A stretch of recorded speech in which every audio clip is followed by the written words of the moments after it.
didn't cry. I didn't pack up my tools and leave. I just said, "Okay," and hung up the phone.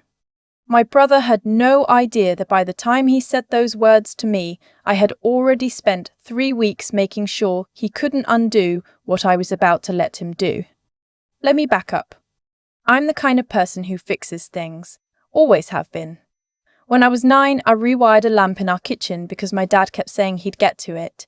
When I was 19, I talked to my mum through filing her taxes online because she was too proud to ask anyone else. And when I was 26, I'm fresh out of design school with a portfolio full of custom furniture pieces and exactly $4,200 in my checking account, I turned the rented garage space in Portland into something I was genuinely proud of, a small woodworking and custom furniture studio I called Grainline. It wasn't glamorous. I drove a 9-year-old Subaru with a cracked back bumper. I bought my lumber in bulk from a salvage yard on the edge of town. My first showroom was 3 pieces on a folding table at a local craft market. But I was booked 6 weeks out by my second year, and by my third, I had enough repeat clients that I put a down payment on a real space. A 1,400 square foot workshop on the first floor of a converted building in northeast Portland, with north-facing windows and original brick walls and a freight elevator that worked about 70% of the time. I built that place piece by piece. I refinished the concrete floors myself over a long weekend with my best friend Petra. I installed the shelving. I designed the intake process for clients, built the website, handled the books. I did not have a partner. I did not have investors. I had a business line of credit from a local credit union, a tax ID, and a registered LLC that I had named, filed, and paid for entirely on my own. My brother, 3 years older, perpetually between things, knew about the studio. He'd visited twice. Both times he had a new idea he wanted to talk about. The first time it was a food truck. The second time it was some kind of online resale business. I listened both times. I even offered to help him think through the numbers. Nothing came of either. When he called me in January to say he was moving back to Portland from Seattle, I told him he was welcome to crash on my couch for a few weeks while he figured things out. That's what you do. He was my brother. I wasn't going to make him sleep in his car. He moved in on a Friday. By Tuesday, he had started calling my studio the shop. As in, I swung by the shop today, or, hey, one of your guys at the shop said you're booked through March. Small thing. I noticed it, but didn't say anything. By the end of February, he was coming by most days. I didn't mind at first. I had a part-time assistant, a guy named Leo who helped with finishing and delivery, and having an extra set of hands around wasn't the worst thing. My brother was good with his hands, actually, knew his way around a table saw. Our dad had taught us both.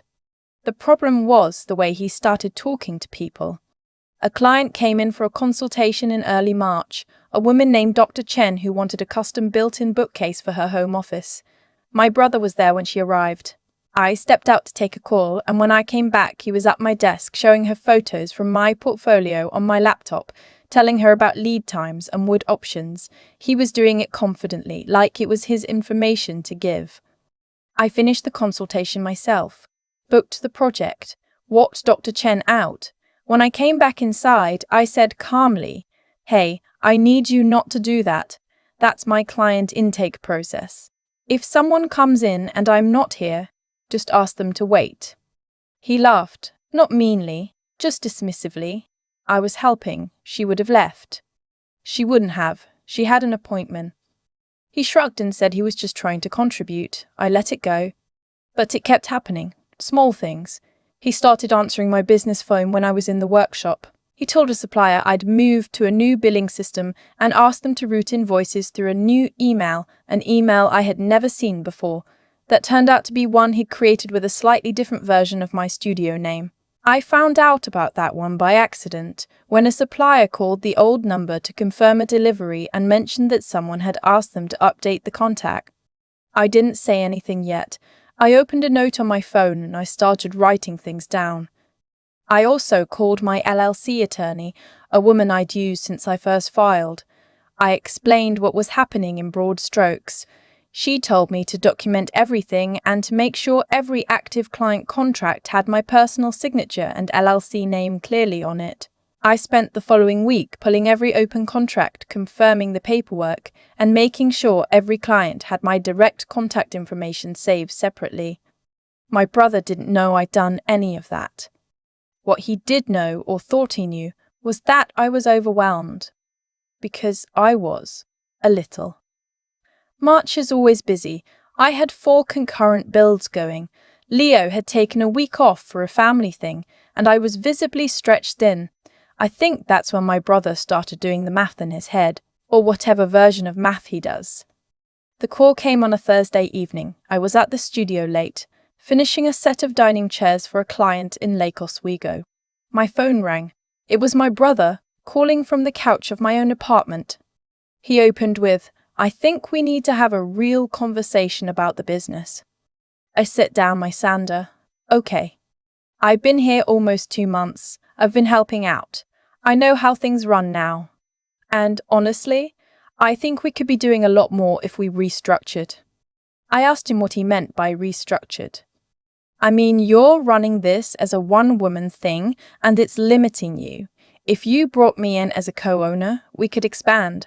I've already been talking to a couple guys I know from Seattle who could come on as builders. We could double capacity." I said, "You've been talking to people about my business." He said, "Our business. That's kind of the whole point." I want to be precise about what I felt in that moment, because it wasn't rage. It was something colder and more clarifying. Like a noise you've been trying to identify, finally resolving into something recognizable. I had been watching him for 2 months. And I'd been telling myself maybe I was being uncharitable. Maybe he really was just trying to help. Maybe I was projecting. And then he said, "Our business," about something he had contributed exactly nothing to building, and all the charitable interpretations fell away at once. I said, "I hear you. Let me think about it." He said, "I already looked into what it would take to add a partner to your LLC. It's pretty straightforward." I said, "I appreciate that. Give me a few days." I hung up and I sat in my workshop for a long time, in the quiet, surrounded by wood shavings and the smell of linseed oil, and I made a decision. I was not going to fight him directly. If I did, he'd go to our parents. He'd frame it as me shutting him out, me being selfish, me having so much and refusing to share. And our parents, good people, genuinely, but with a long history of smoothing things over in ways that required me to do most of the smoothing, would get involved. And it would become a whole thing that had nothing to do with the actual facts. I didn't want to win an argument. I wanted the truth to be impossible to argue with. So I let him think I was considering it. Over the next 2 weeks, I was friendly, I was open, I brought him coffee at the studio, I asked his opinions about things. Meanwhile, I was doing several other things very quietly. I contacted every active client directly, email and phone, and sent a brief note saying I was updating my records and asking them to confirm their primary contact was my direct number and my LLC email. Every single one confirmed. I also made sure the domain, the business social media accounts, the Google business profile, and the portfolio site were all locked to my personal email with 2-factor authentication on devices my brother had never touched. I called my credit union and added a note to the business account, flagging any attempts to add authorized users or change contact information. I also called Petra, who works in commercial real estate, and asked her to quietly find out if my brother had made any inquiries about my building or the unit. He hadn't. But 2 days later, she texted me, "Hey, someone matching your brother's description came into the leasing office and asked about the unit next door to yours. Said he was expanding a business in the building." I screenshot the text. I added it to the folder I had been quietly building for 6 weeks. The move happened on a Tuesday when I was in Eugene for a client site visit, a trip my brother knew about because he'd seen it on the shared calendar I used for studio scheduling. I came home to Portland that evening and found 3 texts from Leo who had been at the studio. The first said, "Hey, your brother's here with some guys. They're moving stuff around. Is that okay?" The second, 40 minutes later, they moved the finishing table and the lumber rack. I told them I wasn't sure if that was authorized, and your brother said he was handling a rebrand. Should I call you? The third, 2 hours after that, they put a different sign on the door. It doesn't have grain line on it. I didn't know what to do. I'm sorry. I read those texts sitting in a parking lot outside a Trader Joe's in Eugene, and I felt something I can only describe as the moment before you do something that cannot be undone. Except I wasn't going to do anything rash. I was going to let him finish. I texted Leo, "You did everything right. Go home. Don't let them give you any instructions. I'll handle it."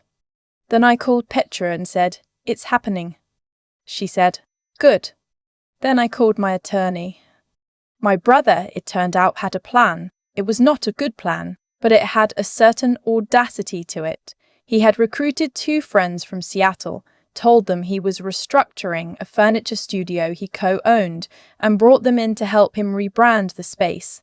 He had printed a new sign. The business name was Grain & Co., and taped it over the name I had put on the door. He had moved my workbenches to reconfigure the floor layout. He had taken photos of the space and posted them to an Instagram account he had created for Grain & Co.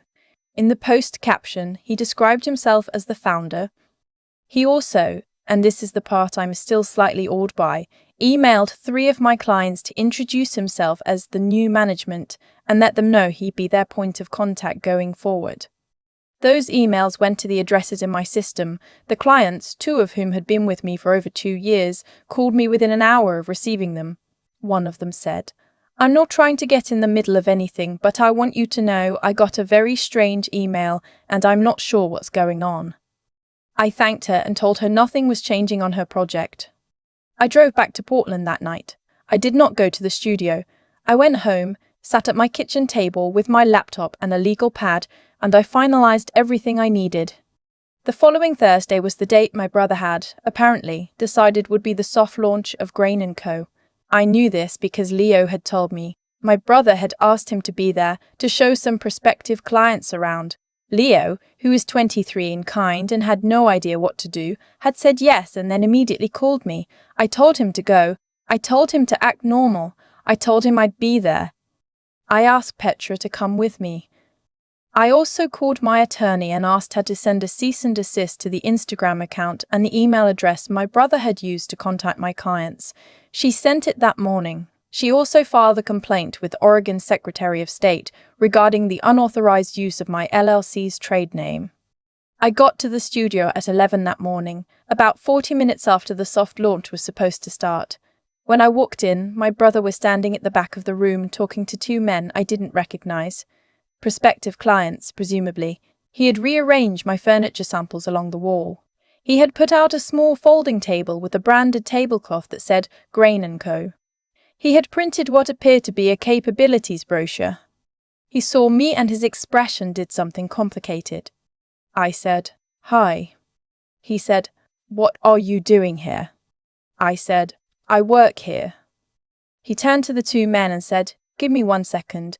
He walked toward me and lowered his voice and said, "I thought we were going to talk about this." I said, "We can talk about it right now if you want, but I think there are a few things you should see first." I set my bag on my workbench in my studio, and I took out a folder. Inside was a printed copy of my LSC registration, my commercial lease, the trademark registration for the Grain Line name and logo that I had filed 4 weeks earlier and which had been confirmed, and a copy of the cease and desist my attorney had sent that morning. I laid them on the table, one at a time.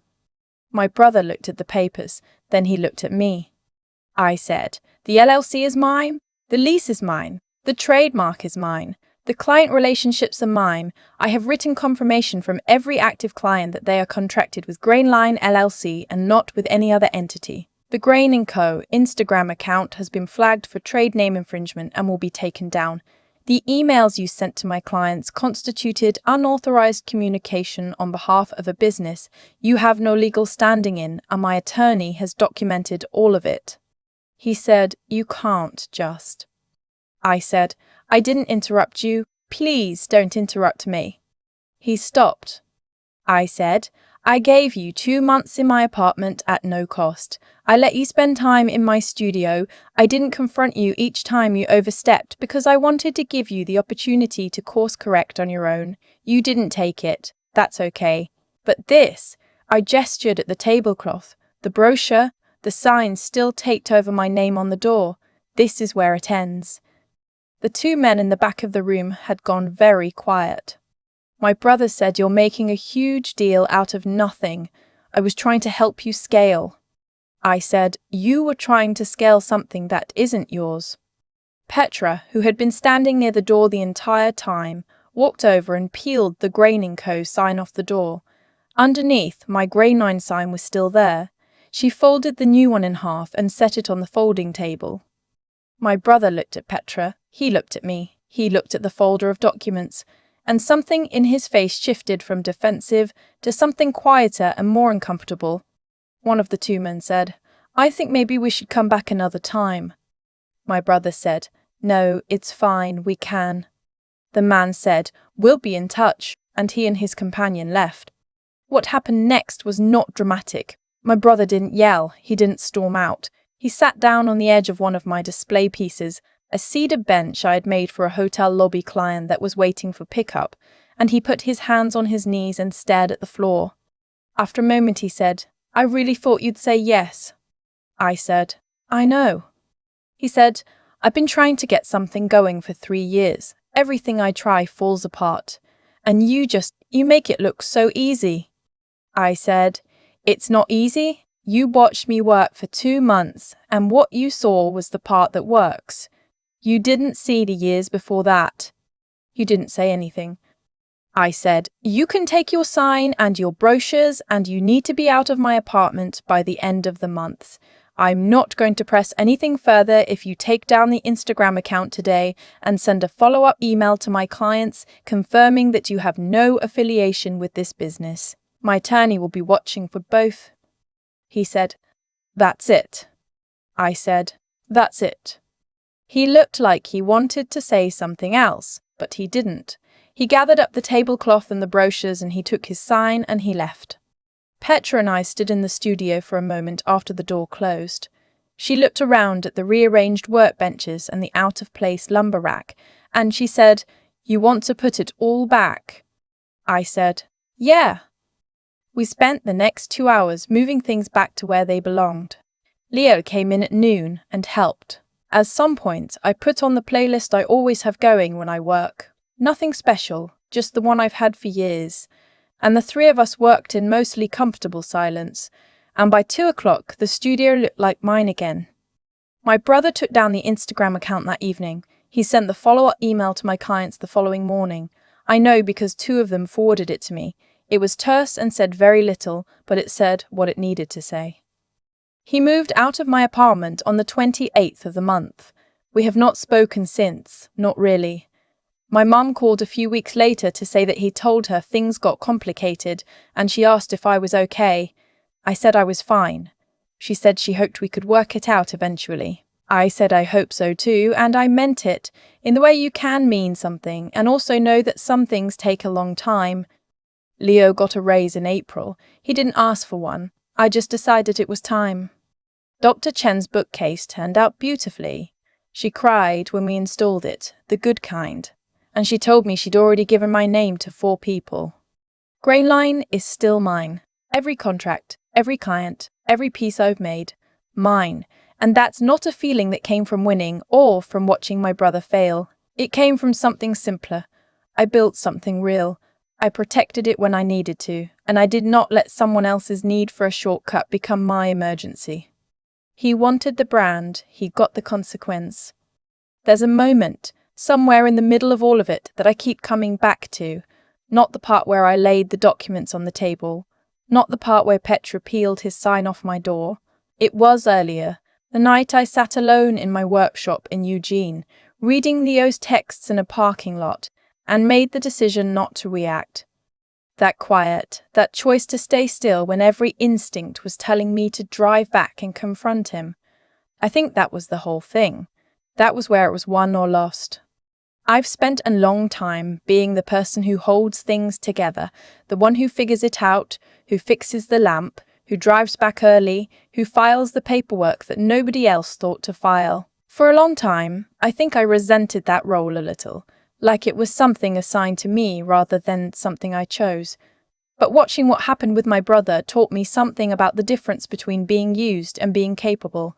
He saw the same qualities in me that I sometimes took for granted: the reliability, the follow-through, the ability to build something from almost nothing, and he decided those qualities were a resource he could tap.